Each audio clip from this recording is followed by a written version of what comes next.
Ако до 15 март платите во образованието не се покачат, односно не се усогласат со порастот на минималната плата, учителите ја прекинуваат наставата и излегуваат на штрајк, најави денес председателот на СОНК Јаким Неделков. Значи до 15 март очекуваме преговорите да завршат. После 15 март Советот на СОНК ќе носи одлука врз основа на постигнатите резултати.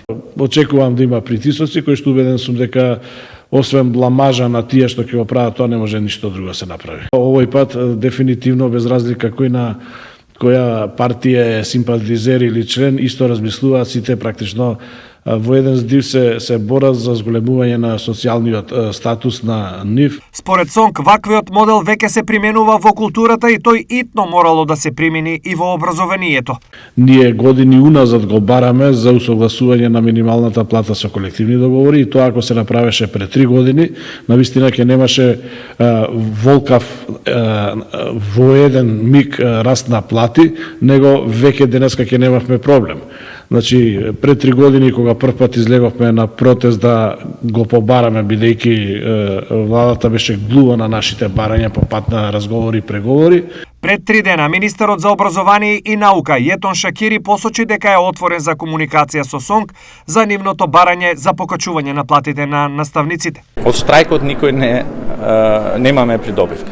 Затоа јас и на првиот состанок инсистирам во директна комуникација со СОНК за да продолжиме и да не дојде до штрајкот. Мислам дека најавите за да се избегне штрајкот е да најдеме договор за повисока плата. Во моментов основната плата на наставниците изнесува 24.000 во основното и 24.500 во средното образование.